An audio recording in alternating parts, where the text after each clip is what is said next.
Welcome, dreamers and schemers, to Publishing Disrupted, the only talk show brave enough to tell you the cold, algorithmic truth.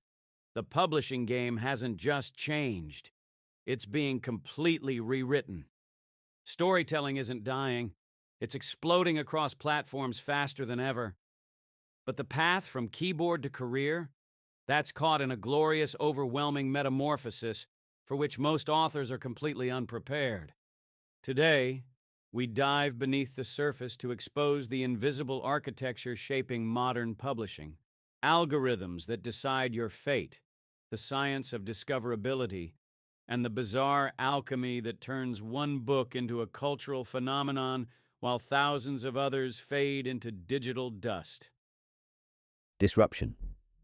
The convenient battle cry of every confused creative who can't sell their work.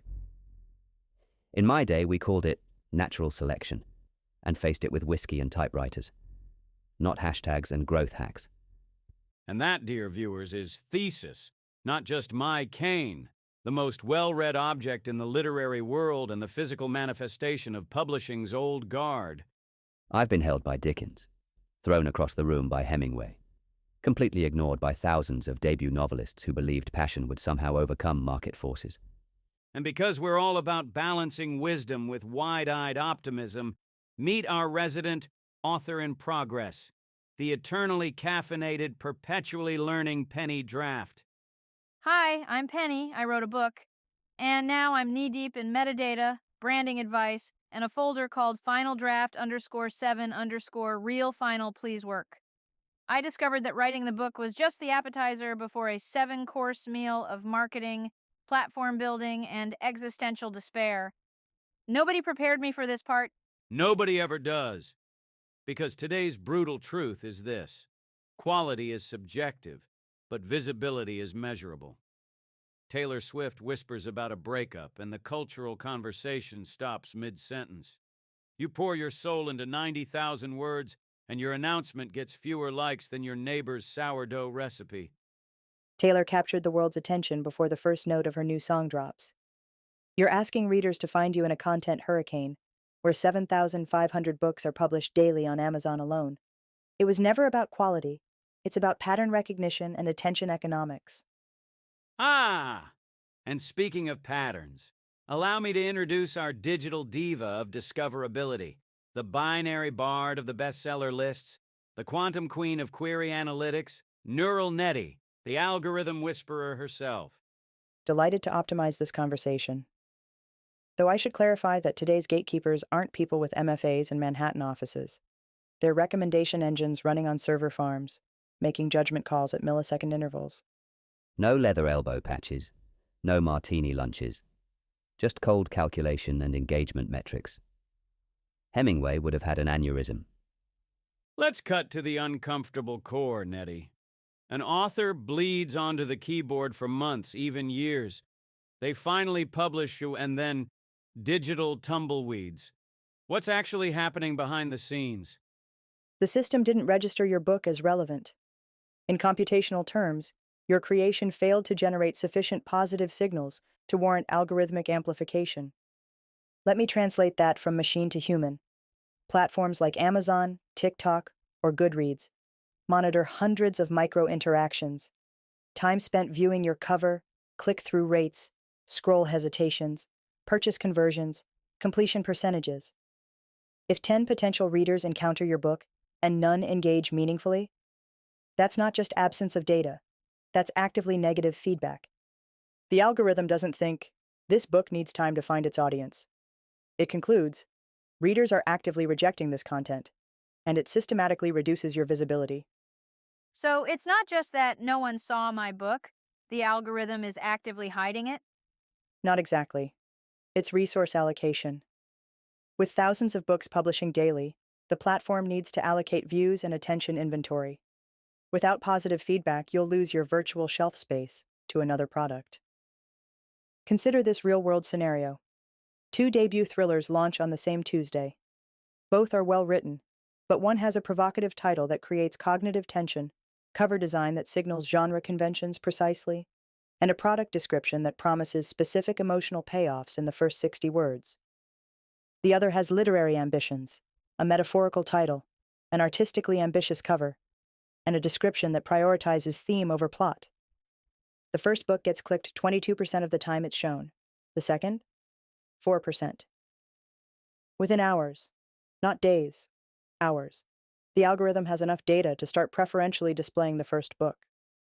By week's end, one author is planning a sequel, while the other is wondering if anyone knows they published at all. And that's where cumulative advantage becomes publishing's kingmaker. Once a title starts performing, the algorithm doesn't just notice, it amplifies. Success compounds with brutal efficiency.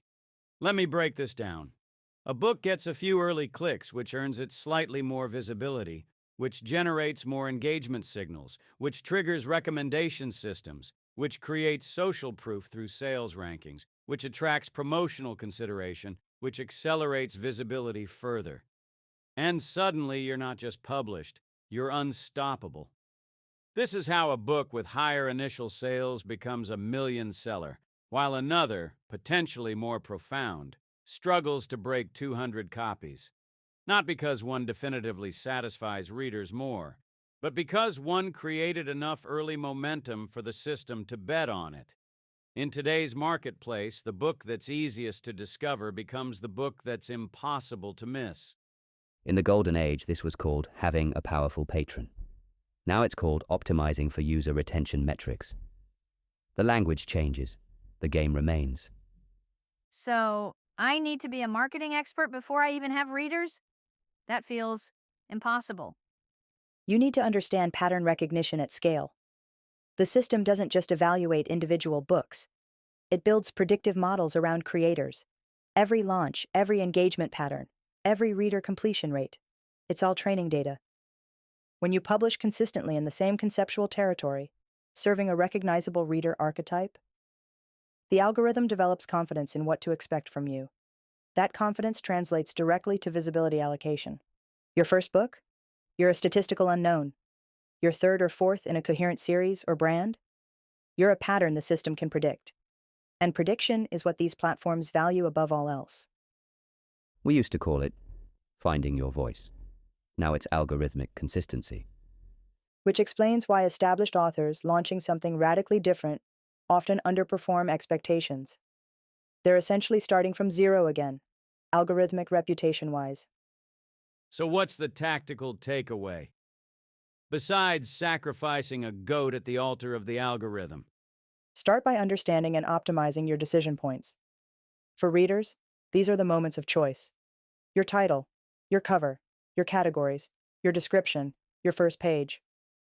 These aren't artistic preferences, they're conversion thresholds. Let's make this actionable. First, analyze your competitive landscape with forensic precision. What elements appear consistently across the top 50 books in your category? What patterns emerge in titles? Cover design? Description structure? The bestseller list isn't just a scoreboard. It's a pattern recognition tutorial. Absolutely. Remember that while you may not consider other authors direct competitors, the algorithm processes you all as data points in the same recommendation matrix. You need your unique signal to be both distinctive and recognizable. Second, test your critical conversion points. Would your book's presentation survive what I call the 3-second judgment? If someone sees just your title and cover for 3 seconds, would they accurately identify your genre, tone, and core promise? If not, you haven't failed at writing. You failed at pattern signaling. And without clear signals, there's no algorithmic visibility, no visibility, no chance of discovery, no readership.